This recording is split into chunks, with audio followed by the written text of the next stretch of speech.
Hello दोस्तों, कैसे हैं आप लोग। स्वागत है आप सभी लोगों का, आप सभी के अपने चैनल सपोर्टिंग आप फार्मेसी में। दोस्तों, आज का ये वीडियो आप सभी लोगों के लिए बहुत ही महत्वपूर्ण होने वाला है, क्योंकि आज की इस वीडियो में आप सभी लोगों को बताने वाला हूं कि अगर मान लीजिए किसी को इलेक्ट्रिक करंट के द्वारा या फिर किसी भी वजह से त्वचा जल जाता है, तो त्वचा जलने का इलाज क्या होता है। बहुत सारे लोगों को इलेक्ट्रिक करंट लग जाता है, इलेक्ट्रिक शॉक लग जाता है, जिसकी वजह से त्वचा जल जाता है, या फिर कोई भी चीज़ लग जाता है, गर्म चीज़ की वजह से त्वचा जल जाता है, तो उसका इलाज क्या होता है, उसको ठीक करने के लिए कौन कौन से मेडिसिन दिए जाते हैं, क्या ट्रीटमेंट चलाए जाते हैं, सारी की सारी बात आप सभी लोगों को यहाँ पर एक ही वीडियो में पूरा डिटेल बताने वाला हूँ। अगर आप मेडिकल के छात्र हैं या फिर प्रैक्टिस करने वाले छात्र हैं, एक बार इस वीडियो को पूरा देख लेते हैं तो सारी की सारी जानकारी आप सभी लोगों को यहाँ पर एकदम अच्छे से हो जाएगा। तो चलिए दोस्तों, वीडियो को शुरू करते हैं बिना देर के हुए। लेकिन स्टार्ट करने से पहले एक महत्वपूर्ण सूचना यह है कि सपोर्टिंग आप फार्मेसी के इस चैनल पर ये वीडियो बनाए जाते हैं केवल और केवल मेडिकल छात्रों के नॉलेज के लिए। कोई भी दवा अपने से ना इस्तेमाल करें बिना डॉक्टर के सलाह के। सबसे पहले बात करते हैं ये इलेक्ट्रिक शॉक होता क्या है। दोस्तों, जब कोई भी व्यक्ति इलेक्ट्रिक एनर्जी सोर्स के कांटेक्ट में आता है, जैसे कहीं पर यहाँ पर वायर खुला हुआ लटका हुआ है, जब हम इसके पास जाएंगे, जब यहाँ पर टच होगा तभी ना हमको करंट लगेगा। तो जब हम इलेक्ट्रिक एनर्जी सोर्स के कांटेक्ट में आते हैं तो उसको जो करंट लगता है, जो उसका करंट लगता है, या फिर यदि किसी को भी लाइट मारता है तो जो त्वचा जल जाता है, घाव बन जाता है, तो इन सारी चीज़ों को बोला जाता है कि इनको करंट लग गया है। अब चोट लगना, घाव लगना ये तो कोई बात नहीं, कभी कभी ये ऐसा पकड़ लेता है करंट कि पेशेंट की मृत्यु भी हो जाती है। बात समझ गए आप लोग। अगर हम थोड़ी सी जानकारी लें, करंट कितने प्रकार के होते हैं, तो दो टाइप के करंट होते हैं। एक तो होता है एसी और दूसरा होता है डीसी। एसी जो होता है उतना खतरनाक नहीं होता है डीसी की तुलना में, ये बहुत ही डेंजरस होता है। अगर ये किसी को लग जाता है तो जान लीजिए जल जाएगा त्वचा, घाव बन जाएगा भयानक, या फिर पेशेंट की डेथ भी हो सकता है। ये सारे प्रॉब्लम देखे जा सकते हैं। लेकिन हम यहाँ पर अगर किसी का त्वचा जल जाता है, घाव बन जाता है, तो उसका ठीक करने के लिए क्या इलाज होता है, इसके बारे में आप लोगों को यहाँ पर बताने वाला हूँ इस वीडियो में। तो चलिए इनके ट्रीटमेंट के बारे में हम लोग समझना शुरू करते हैं और एक एक करके सारी की सारी दवाइयों के बारे में समझते हुए चलते हैं। जैसे कि दोस्तों, इसमें आप लोगों को सबसे पहले एंटीबायोटिक मेडिसिन के बारे में बताऊंगा, जो कि बैक्टीरियल इन्फेक्शन को किल करने का काम करते हैं, जिससे वहां पर इन्फेक्शन ना होना शुरू हो जाए, वहां पर पस का फॉर्मेशन ना शुरू हो जाए। उसी के साथ साथ एंटीबायोटिक के साथ साथ पेन किलर भी दिया जाता है, जिसकी वजह से दर्द हो रहा है, सूजन बना हुआ है, वो भी सारे चीज़ ठीक हो जाते हैं। उसी के साथ साथ स्टेरॉइडल मेडिसिन भी दे दिया जाता है, जिससे दवा का पावर भी अच्छे से बढ़ जाए और पेशेंट को दवा भी अच्छे से काम करे, और वो घाव जो बना हुआ है, जो त्वचा जला हुआ है, वो जल्द से जल्द ठीक हो जाए। इसीलिए स्टेरॉइड मेडिसिन को भी मिला दिया जाता है। तो चलिए सबसे पहले एंटीबायोटिक के बारे में समझेंगे, फिर पेन किलर के बारे में समझेंगे, फिर स्टेरॉइड के बारे में भी समझेंगे, ऐसे ही सारी दवा के बारे में समझेंगे। अब एंटीबायोटिक मेडिसिन के बारे में बात करें तो इसमें मोक्सिकाइन CV 625 या फिर क्लेवन 625 दोनों में से कोई एक मेडिसिन दिया जाता है, जिसका साल्ट नेम होता है amoxicillin and potassium clavulanate tablet. Indian pharmacopoeia का ये मेडिसिन होता है, जो कि मैनकाइंड कंपनी के द्वारा बनाया गया है, जो कि काफ़ी ज़्यादा यूजफुल एंड पॉपुलर ये एंटीबायोटिक मेडिसिन होते हैं, जो कि बैक्टीरियल इन्फेक्शन को ये किल करने का काम करते हैं। अगर इनके डोज के बारे में बात करें तो एक टैबलेट दिन भर में केवल और केवल 2 बार दिया जाता है, एक टैबलेट सुबह और एक टैबलेट शाम को दिया जाता है, वो भी खाना खाने के बाद। इतना बात समझ में आया ना आप लोगों को। इसी तरह से अगले मेडिसिन के बारे में हम बात करें तो कुछ पेन किलर मेडिसिन भी दिए जाते हैं एंटीबायोटिक के साथ साथ। अब देखिए, इसमें मायोरिल भी दे सकते हैं, लेकिन ज़्यादा जो पॉपुलर है वो होता है जीरोडाल एसपी। जीरोडाल एसपी में दोस्तों एसिक्लोफिनेक, सेरोसिपेप्टिडेज एंड पैरासीटामॉल पाया जाता है। अब ये एक ऐसे मेडिसिन होते हैं जो कि पेन को भी ठीक करने का काम करते हैं, स्वेलिंग को भी ठीक करने का काम करते हैं। अब शरीर में दर्द बना हुआ है, सूजन बना हुआ है, तो टेम्परेचर भी देखा जाता है हल्का फुल्का बढ़ जाता है, तो उसको भी ये मेंटेन करने का काम करता है, क्योंकि इसमें पैरासीटामॉल भी मिले हुए रहते हैं।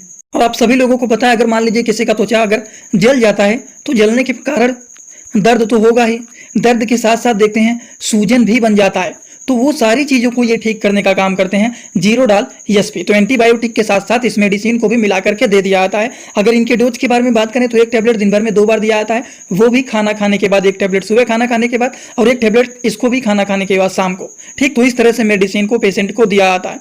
इसी तरह से कुछ स्टेरॉइड मेडिसिन को भी दे दिया जाता है, लेकिन स्टेरॉइड मेडिसिन कभी भी बिना डॉक्टर के प्रिस्क्रिप्शन के नहीं दिया जाता है, क्योंकि ये हमारे शरीर के लिए ज़्यादातर बेनिफिट नहीं होता है, हार्मफुल माना जाता है। डेक्सामेथासोन टैबलेट ये होता है इंडियन फार्माकोपिया का, जो कि डेकाडान के नाम से जाना जाता है। 0.5 mg का ये मेडिसिन होता है। अगर हम बात करें तो ये एक स्टेरॉइडल मेडिसिन होते हैं, जो कि काफ़ी ज़्यादा यूजफुल एंड पॉपुलर ये माने जाते हैं। दवाइयों के साथ इसको भी मिक्स करके दे दिया जाता है। तो अभी तक आप लोगों को केवल 3 मेडिसिन के बारे में बताए हैं, जो कि बताए हैं एक एंटीबायोटिक मेडिसिन में। एंटीबायोटिक में मैं आप लोगों को बताएं मोक्सिकाइन CV 625 या फिर क्लेमम 625, दोनों में से कोई एक दे सकते हैं। उसके बाद आप सभी लोगों को बताए हैं पेन किलर मेडिसिन में जीरोडाल ESP के बारे में। तीसरा मेडिसिन आपको बताए हैं, वो मेडिसिन बताए हैं स्टेरॉयड मेडिसिन के बारे में, जो कि इस कंडीशन में डेकाडान 0.5 mg मेडिसिन को दिया था। अब अगर मान लीजिए ये सारे अलग अलग प्रकार की दवा आप दे रहे हैं पेशेंट को, अगर मान लीजिए इनमें से कोई भी दवा पेशेंट के पेट में गैस्ट्रिक काज करता है तो इससे भी प्रॉब्लम हो सकता है। तो इसीलिए एक गैस की भी दवा मिला करके पेशेंट को दे दिया जाता है। दोस्तों इसी तरह से मैं आप सभी लोगों के लिए एक बुक बनाया हूं जिस बुक का नाम है A to Z medicine book. ये दोस्तों जो बुक है ये टोटल 600 पेज का है, जिसमें आप लोगों को टोटल 46 चैप्टर मिल जाएंगे और साथ ही साथ आप लोगों को 46 वीडियो लेक्चर भी मिल जाएगा हर एक चैप्टर का। ये दोस्तों जो बुक है ये टोटल 499 रुपए का है। ये बुक आप लोगों को व्हाट्सएप पर PDF के फॉर्मेट में दिया जाता है। और अगर आप लोग इस बुक को लेना चाहते हैं, अगर आप मेडिकल के छात्र हैं, प्रैक्टिस करने वाले छात्र हैं, तो आप लोग इस वीडियो के कमेंट बॉक्स में जाना, आप लोगों को एक लिंक मिल जाएगा। जब आप उस लिंक पर क्लिक करेंगे तो डायरेक्ट आप व्हाट्सएप पर पहुंचेंगे, उसी नंबर पर पेमेंट करना है, वहीं पर आपको बुक और पूरे बुक का वीडियो लेक्चर मिल जाएगा। ये बुक PDF के फॉर्मेट में मिलेगा आप लोगों को। जो लोग लेना चाहते हैं जरूर इस बुक को परचेज करें, जिसमें हजारों प्रकार की दवाइयों का नॉलेज आपको मिल जाएगा। बस समझ में आया ना आप लोगों को।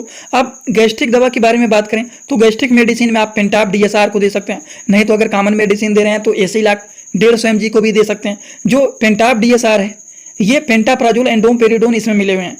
ये गैस्ट्रिक प्रॉब्लम के साथ साथ नोजिया एंड वोमिटिंग को भी रोकने का काम करते हैं। जी मचलाना, उल्टी होना, गैस्ट्रिक प्रॉब्लम होना, इन सारी चीज़ों को ये रोकने का काम करते हैं।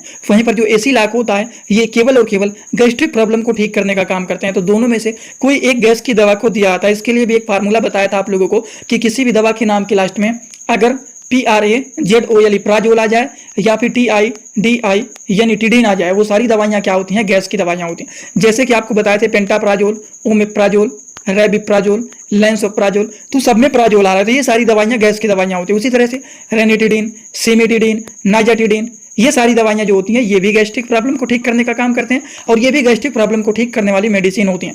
तो इनमें से कोई एक गैस की दवा को मिला करके दिया जाता है, जो कि पेट में गैस बना हुआ है, एसिडिटी बना हुआ है, डिस्कम्फर्ट फील हो रहा है, उन सारी चीज़ों को ये ठीक करने का काम करते हैं। तो एक टैबलेट या फिर एक कैप्सूल दिन भर में, कोई भी एक मेडिसिन दिन भर में 2 बार खाया जाता है, एक टैबलेट या फिर कैप्सूल। ये कैप्सूल है, ये टैबलेट है। तो अगर ये ले रहे हैं या फिर ये ले रहे हैं, दोनों में से कोई एक ही लेना है। एक टैबलेट सुबह और एक टैबलेट शाम को।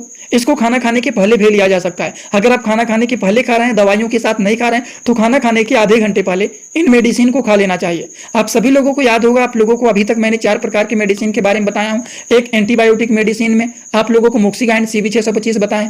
दूसरा आप लोगों को पेन किलर मेडिसिन में आपको बताए हैं जीरोडाल ESP के बारे में। तीसरा आप लोगों को स्टेरॉयडल मेडिसिन में आप लोगों को डेकाडान के बारे में बताएं। और चौथा एक गैस की दवा को भी उसमें मिला करके दे दिया था। एंटीबायोटिक में मोक्सिगाइन CB625 या फिर क्लेवन 625 को दिया था। पेन किलर में जीरोडाल ESP दे सकते हैं। स्टेरॉयड मेडिसिन में आप ओमनाकार्टिल मिला सकते हैं, नहीं है तो डेकाडान 0.5 mg मिला करके दे दिया जाता है। गैस्ट्रिक प्रॉब्लम में पेंटाप्राजोल, पेंटाप DSR या फिर एसिलैक 150 mg मिला करके पेशेंट को दिया जाता है। ये कुछ अलग अलग प्रकार के कॉम्बिनेशन वाले मेडिसिन को मिला करके इस तरह पेशेंट को दिया जाता है। लेकिन थोड़ी सी और जानकारी ले लेते हैं कि अगर मान लीजिए पेशेंट का कंडीशन ज़्यादा खराब है, तब उस कंडीशन में क्या किया जाता है। या तो कंडीशन ज़्यादा खराब है या तो पेशेंट बेहोश हो गया है, तब क्या करते हैं, तब उस कंडीशन में इंजेक्शन का इस्तेमाल किया जाता है। अब जैसे कौन से इंजेक्शन का इस्तेमाल किया जाता है, किस लिए इस्तेमाल किया जाता है, तो चलिए जान लेते हैं इंजेक्शन के बारे में भी। ज़्यादा नहीं, बस थोड़ा सा और बाकी रह गया उसको भी समझ लेते हैं।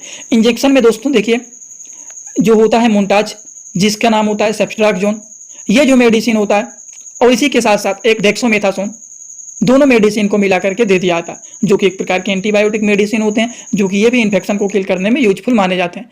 इसी तरह से एक मोनोसेप के बारे में तो सभी लोगों को पता है। अगर वो इंजेक्शन नहीं है तो मोनोसेप, जो कि 1 ग्राम होता है, 500 ग्राम होता है, सॉरी एक होता है 1 ग्राम का, एक होता है 2 ग्राम का, एक होता है 500 mg का, एक होता है 250 mg का। तो इस तरह से मोनोसेप बहुत सारे अलग अलग प्रकार से आते हैं। इसको IV और IM दोनों में से कोई भी रूट से लगा सकते हैं। इसी के साथ साथ डेक्सोमेथासोन सोडियम फास्फेट इंजेक्शन जो होता है, ये भी काफी ज्यादा यूजफुल एंड पॉपुलर मेडिसिन होते हैं, जो कि ये होता है और एक होता है सेफ्ट्राक्सोन। तो दोनों मेडिसिन को इसको भी लगा सकते हैं, ठीक, या तो ये या तो ये। इसी तरह से कुछ क्रीम के बारे में भी जानकारी ले लेते हैं। नहीं तो आप कहेंगे केवल टैबलेट के बारे में बताएं, केवल इंजेक्शन के बारे में बताएं, लेकिन उस पर लगाने के लिए एक क्रीम के बारे में अभी तक नहीं बताएं। तो चलिए इसके बारे में भी जानकारी ले लेते हैं, कुछ कहने लायक ना रहे। अब देखिए त्वचा जल गया है तो इसमें आप लोगों को बर्नाल के बारे में पता है, सफ्रामाइसिन के बारे में पता है, बहुत सारे अलग अलग प्रकार से आते हैं। जैसे कि सिप्लाडीन, बीटाडीन, ये क्या करते हैं, कहीं पर चोट लग गया है, कहीं पर कट गया है तो उसको सुखाने के लिए लगाया जाता है। लेकिन अगर जल गया है तो उस कंडीशन में सफ्रामाइसिन हो गया, बर्नाल क्रीम हो गया, इस तरह के क्रीम लगाए जाते हैं। लेकिन सफरामाइसिन जो होता है, यदि जले हुए 3 से 4 घंटा हो गया तब उस कंडीशन में सफरामाइसिन क्रीम का इस्तेमाल कर सकते हैं। लेकिन अगर तुरंत जला हुआ है तो उस कंडीशन में लिग्नोकिन हाइड्रोक्लोराइड जेल का भी आप इस्तेमाल कर सकते हैं, जो कि ये भी काफी ज्यादा यूजफुल एंड पॉपुलर एंड आराम देने वाले क्रीम ये भी होते हैं। तो इनमें से कोई भी एक क्रीम का इस्तेमाल किया जाता है, ये सारे क्रीम का नहीं इस्तेमाल किया जाता है। तो आई होप आप सभी लोगों को ये सारी की सारी बात एकदम अच्छे से समझ में आया होगा, जो कि एकदम आपकी जुबान पर याद रखना चाहिए कि antibiotic medicine, pain killer medicine, steroidal medicine और गैस की दवाइयाँ, इस तरह से मेडिसिन आपको याद रखना चाहिए। बात समझ गए? अगर आपको ये समझ में आया हो तो सभी लोग सीधा सीधा कमेंट बॉक्स में आएंगे और अपना फीडबैक जरूर देंगे कि आज का वीडियो कैसा लगा। समझ में आया हो तो भी बताइए, ना समझ में आए तो भी एक कमेंट जरूर कर देना, जिससे थोड़ा बहुत अनुमान लग जाएगा कि हाँ कितने सारे लोगों को समझ में आया और कितने सारे लोगों को नहीं समझ में आया। और हाँ एक बात और, जो लोग हमसे इंस्टाग्राम में पर्सनली जुड़ना चाहते हैं वो भी जुड़ सकते हैं।